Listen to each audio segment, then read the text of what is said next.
আসসালামু আলাইকুম। আজকের পর্বে আমি দেখাবো পাকা আম দিয়ে তৈরি খুব ঝটপট একটি নাস্তার রেসিপি। এই নাস্তাটা আমি সাইজে ছোট ছোট করে তৈরি করেছি মাত্র একটা পাকা আমের রস দিয়ে। নাস্তাটি এখন তৈরি করব।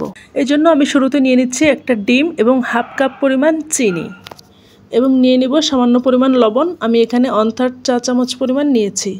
এখন একটা হ্যান্ড বিটারের সাহায্যে এই ডিম এবং চিনিটা খুব ভালো মতো বিট করে নেব। একটু সময় নিয়ে বিট করতে হবে যতক্ষণ না পর্যন্ত চিনিটা না গলে আসে। 3-4 মিনিট মতো আমি বিট করে নিয়েছি। চিনিটা গলে গিয়েছে এবং এই মিশ্রণটা কিছুটা ফ্লাফি হয়ে এসেছে। এই পর্যায়ে দিয়ে দিচ্ছি আমি দুধ। এখানে 1/3 কাপ পরিমাণ ঠান্ডা দুধ নিয়েছি এবং 1 টেবিল চামচ সয়াবিন তেল নিয়েছি। এখন এই তেল এবং দুধটা এই মিশ্রণের সাথে আমি একটু মিশিয়ে নিচ্ছি। মিশিয়ে নেওয়া হয়ে গেলে এর ভেতরে আমি দিয়ে দেব আটা। আমি এখানে প্যাকেটজাত আটা নিচ্ছি 1 কাপ পরিমাণ এবং আম নিচ্ছি আমি হাফ কাপ পরিমাণ। আমি একটা আমের এইরকম যে রসটা আছে সেটা আমি চটকে ছাঁকনি দিয়ে ছেঁকে নিয়েছি। আপনারা চাইলে ব্লেন্ডারে ব্লেন্ড করে নিতে পারেন। হাফ কাপ পরিমাণ আমের রসেই এই পিঠাটা খুব ভালো মতো তৈরি হবে। এখন এই হ্যান্ড বিটারের সাহায্যে আমি আবারও একসাথে সব মিশ্রণ ভালো করে মিশিয়ে নিচ্ছি। মিশিয়ে নেওয়া হয়ে গিয়েছে। খুব স্মুথ করে মিশিয়ে নিতে হবে যাতে কোনো দলাভাব না থাকে। এই পর্যায়ে দিয়ে দিচ্ছি 1 চা চামচ সমান করে বেকিং পাউডার। বেকিং পাউডারটা একেবারে শেষে মেশাতে হয় কারণ বেকিং পাউডারের কার্যকারিতা খুব বেশি সময় থাকে না। এই জন্য নাস্তাটা তৈরি করার ঠিক আগে বেকিং পাউডারটা দিয়ে দিতে হবে। এখন মিশিয়ে নিয়েই আমি চলে যাব চুলায় এই স্ন্যাক্সগুলো তৈরি করে নেওয়ার জন্য। ঘনত্বটা ঠিক এইরকম আছে।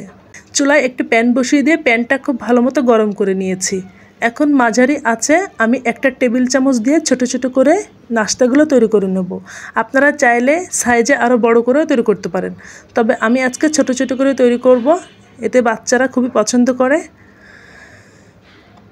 সবগুলো নাস্তা আমি দিয়ে এইরকম একটা ঢাকনি দিয়ে ঢেকে দিয়েছি 30 সেকেন্ডের জন্য। 30 থেকে 40 সেকেন্ডের ভেতরে নাস্তাটা প্রায় এক সাইড তৈরি হয়ে গিয়েছে। যখন উপরে এরকম শুকিয়ে আসবে এবং অনেক বেশি এরকম ছিদ্র ছিদ্র তৈরি হয়ে যাবে তখন একটি খুন্তি দিয়ে এভাবে উল্টে দিতে হবে। প্যানের গাটা আপনা আপনি ছেড়ে আসবে যখন এক সাইড হয়ে যাবে। উল্টে দিয়ে আমি অপর সাইড 15 সেকেন্ড মতো অপেক্ষা করব। এই নাস্তাগুলো সাইজে ছোট হওয়ায় খুব বেশি সময় লাগে না।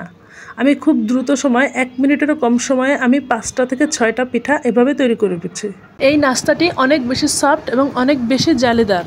তৈরি হয়ে গেল আমার খুব সহজে এইরকম একটা মজাদার স্ন্যাক্স রেসিপি।